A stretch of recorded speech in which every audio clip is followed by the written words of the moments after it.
Hello everyone, good morning. কেমন আছো তোমরা সবাই? আশা করছি তোমরা সবাই ভীষণ ভালো আছো। তো আমি কিন্তু কালকে রাত্রে চলে গেছিলাম বাজারে, আর বাজার থেকে নিয়েছিলাম চিকেনের সাথে নিয়েছিলাম কিছু সবজি বাজার, আর নিয়েছিলাম কিছু মশলা।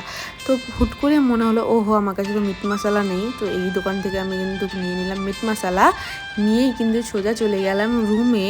আর যেতে যেতে এটাই ভাবছিলাম, শরীরটা ভীষণ টায়ার্ড লাগছে, গিয়ে আগে যত কাজ আছে সব করব, তারপর রান্না হলে খেয়ে ঘুমাবো, এটাই আমার ছিল ইন্টেনশন। তো আমি গিয়ে আর উপরে যাইনি, গিয়ে ফ্রেশ হতে গেলে অনেকটাই লেট হয়ে যেত। আর সেদিন আমার রাতও হয়েছিল অনেক, প্রায় 10:30 11টা বেজে গেছিল রুমে আসতে আসতে। পরে কিন্তু আমাদের রান্না হবে, তারপর খাবো, তার জন্য আর উপরে যাইনি। প্রথমেই কিন্তু আমি আলু ছুলতে বসে গেছিলাম, আর আলু ছিলতে আমার একটু সময় লাগে, কারণ আমাদের বাড়িতে তো সবসময় বটি দিয়ে আমরা সবজি কাটি, কিন্তু এখানে আসার পর এই ছুরি দিয়ে এইগুলো দিয়ে কাটতে কাটতে আমার হাতও মাঝে মাঝে কেটে যায়। কিন্তু তারপরেও যে রাধে সে চুলো বাঁধে, আমি এটাই মানি। আর কথাতেই তো আছে নারীরা সব পারে, এটা সত্যিই কথা, নারীরা চেষ্টা করলে সবই পারে। বাই দ্য ওয়ে, তোমরা কে কে চিকেন খেতে ভালোবাসো অবশ্যই কিন্তু কমেন্টে জানিও। আর তোমরা চিকেন খেতে বেশি ভালোবাসো নাকি মাটন খেতে ভালোবাসো, এটাও কিন্তু জানিও। আমি তো অবভিয়াসলি চিকেন খেতে ভালোবাসি, তবে মাটন আমি একটু খাই, আগে তো একদমই খেতাম না। তবে এখন একটু খেতে খেতে এখন একটু ভালো লাগে, অতটাও ভালো লাগে না। সত্যি কথা বলতে আমি মাছ মাংস এগুলো একটু কমই ভালোবাসি। আর তোমরা তো অনেকেই জানো আমার বাবার মাছেরই বিজনেস, তাই আমি মাছটাকে একদমই পছন্দ করি না খেতে। শুধুমাত্র আমি কিছু কিছু মাছই ভালোবাসি, যেমন ইলিশ মাছ ভালোবাসি। তো ওরকমই, আর তেমন কোনো মাছ তো আমি ভালোবাসি না। তবে আমি চিকেনটাও বাড়িতে খেতাম না, এখানে আসার পর ওই আর কি সবার সাথে থাকতে থাকতে একটু খাওয়া শিখেছি। বাড়িতে থাকতে তো মা অনেক জোর করতো চিকেন খাওয়ার জন্য, কিন্তু আমি খেতাম না, আমার ভালো লাগে না। আমি একটু নিরামিষ খাওয়ার একটু বেশি পছন্দ করি, তবে আমি ডিমটা কিন্তু বড্ড ভালোবাসি। যাই হোক, তোমাদের সাথে কথা বলতে বলতে কাজ সেরে ওপরেও চলে এলাম। আর ওপরে আসার পর রুম দেখে আমি জাস্ট মাথাটা ঘুরে গেছিলো, আর শরীরটা এত খারাপ লাগছিলো। আগে এসে আমি স্নান করে নিয়েছি, কারণ আমার একদমই ভালো লাগছিল না। যতই সেলুন থেকে এসে ফ্রেশ হই, কেন জানি না ভেতরটা একটা কেমন খুঁতখুত করে, তাই আমি সবসময় চেষ্টা করি একটু ফ্রেশ হয়ে রুমে ঢোকার।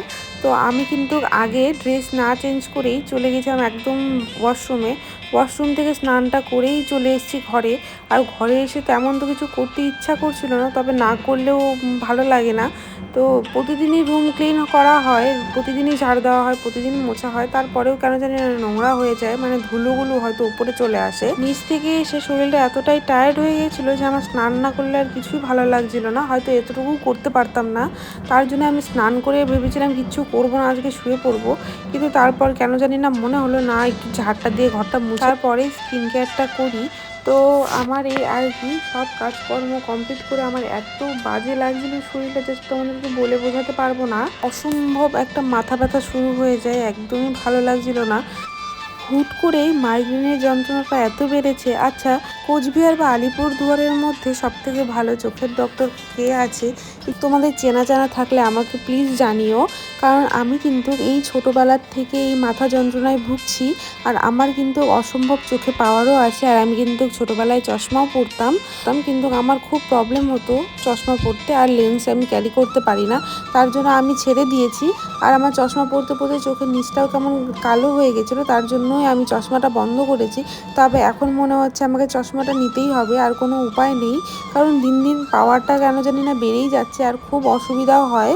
হ্যাঁ, আমি কোচবিহারে প্রচুর চোখের ডাক্তার দেখিয়েছি, আর আমার সিটি স্ক্যান থেকে শুরু করে অনেক ধরনের স্ক্যানও করা হয়, তবে তেমন তো কোনো রিপোর্ট আসেনি।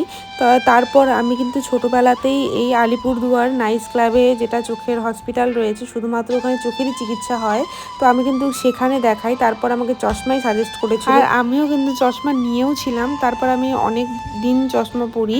তবে কি জানো তো, এর ওপর একটা খুব বাজে একটা এক্সপিরিয়েন্সও আছে। তখন আমি ক্লাস 6-এ পড়তাম, আর তখন ক্লাসের মধ্যে শুধুমাত্র আমি একমাত্র চশমা পরতাম। আমাকে কিন্তু অনেকে এরকম 4 চোখ ব্যাটারি বা 4 চোখ এরকমভাবে ডাকতো, তার জন্য আমি আস্তে আস্তে পরে বাড়িতে গিয়ে কান্নাকাটি করতাম, আর বাড়ির থেকে বলতো যে সবাই পরে, কোনো ব্যাপার না। কেন জানি না আমি এই ব্যাপারটা একদমই মেনে নিতে পারতাম না, তবে তখন তো অত বুঝতাম না, আমার বড্ড খারাপও লাগতো। তারপর কিন্তু শুধুমাত্র পড়াশোনার ক্ষেত্রে আমি চশমাটা ইউজ করতাম। আর তার থেকেও বড় কথা, চশমা পড়তে পড়তে আমার চোখের নিচটাকে এরকম কালো হয়ে গেছিলো, আর নাকের দুপাশে কিরকম একটা ছাপ হয়ে গেছিলো। তার জন্যই আমি চশমাটা বেসিক্যালি বন্ধ করি।